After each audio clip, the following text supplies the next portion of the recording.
Hello, नमस्ते। कैसे आप सब। आज की हमारी कहानी है थकान। शुरू करने से पहले please do subscribe my channel. चलिए दोस्तों, कहानी शुरू करते हैं। अरे कनिका सुनो, चलने के लिए थोड़ा सूखा नाश्ता बना लेना, मटरी और साखे वगैरह।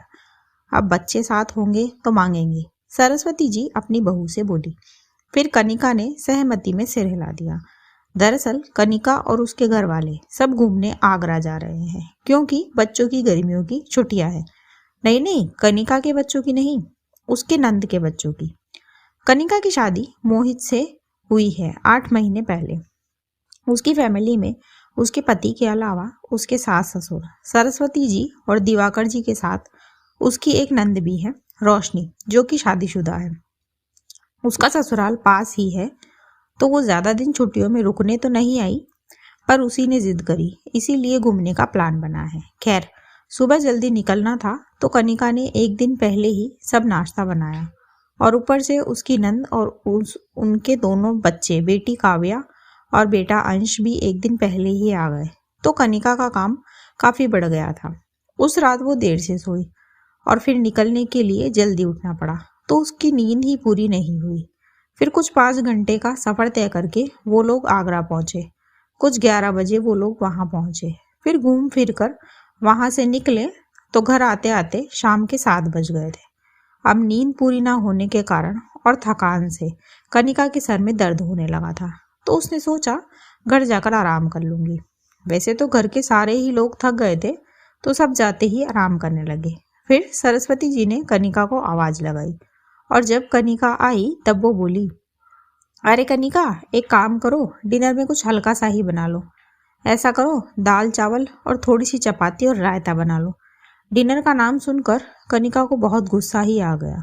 कहाँ तो वो आराम करने की सोच रही थी और कहाँ ये सब। पर फिर भी वो खुद को शांत करके बोली, मम्मी जी, मैं भी तो थक गई हूँ, मुझे भी आराम करना है, डिनर बाहर से मंगा ले। उसका इतना बोलते ही सरस्वती जी भड़क गई और बोली, अरे कैसी बेशर्मी से बोल रही है, खाना बाहर से मंगा लो। बाहर का खाना हजम नहीं होता तुम्हारे पापा जी को, दिन में भी बाहर का ही खाया है। और ऐसा कौन सा पहाड़ खोदा है तुमने जो थक गई? क्या पैदल चल कर गई थी जो थक गई? अरे दाल चावल बनाने में कौन सा ज़्यादा टाइम लगता है, और नसीब वाली हो तुम जो साथ घुमाने लेकर गए थे। नहीं तो लोग तो बहुओं से बस घर के काम ही नहीं तो लोग तो बहुओं को बस घर का काम ही करने वाली समझते हैं। ये सब सुनकर कनिका को गुस्सा तो बहुत आया, पर फिर भी वो शांत लहजे में बोली, हाँ मम्मी जी, सही बात है, कोई नहीं थका और मैं तो बिल्कुल भी नहीं थकी।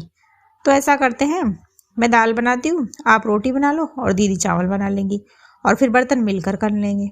इतना सुनते ही सरस्वती जी भड़क गई, पर इससे पहले वो कुछ बोलती, रोशनी ने उन्हें चुप होने का इशारा किया और बोली, भाभी खाना मैं ऑर्डर करती हूँ, आप रेस्ट कर लो, थक गई होंगी। फिर उसके जाते ही सरस्वती जी बोली, रोशनी ये क्या किया तूने, खाना तो वही बनाएगी, अरे समझती क्या है अपने आप को। फिर रोशनी बोली, देखो मम्मी, यही सब मेरे ससुराल में मेरे साथ होता है। जैसे मम्मी हम सब थके हैं ना, वो भी थकी होंगी, रात में भी सबसे लेट सोई थी और सुबह सबसे पहले उठी। देखो मम्मी, हो सकता है ऐसे जोर जबरदस्ती से 1-2 बार वो आपकी बात मान भी ले, पर फिर बाद में वो आपके साथ जाने से ही मना कर देंगी, जैसे मैं मेरे ससुराल वालों के साथ कहीं नहीं जाती। और अगर आप भी यही चाहती हैं तो कर लीजिए अपने वाल की। बोल करके रोशनी ने खाना ऑर्डर कर दिया। फिर सबने बैठकर आराम से खाना खाया। दोस्तों, रोशनी ने सही किया या नहीं, इसी सवाल के साथ कहानी यही खत्म होती है। कहानी आपको कैसी लगी मुझे कमेंट बॉक्स में ज़रूर बताएं। ऐसी ही और कहानियाँ सुनने के लिए मेरे चैनल KNY हिंदी कहानियाँ को सब्सक्राइब ज़रूर करें। थैंक यू सो मच दोस्तों, thanks for watching. Do like, share and subscribe my channel. Thank you so much.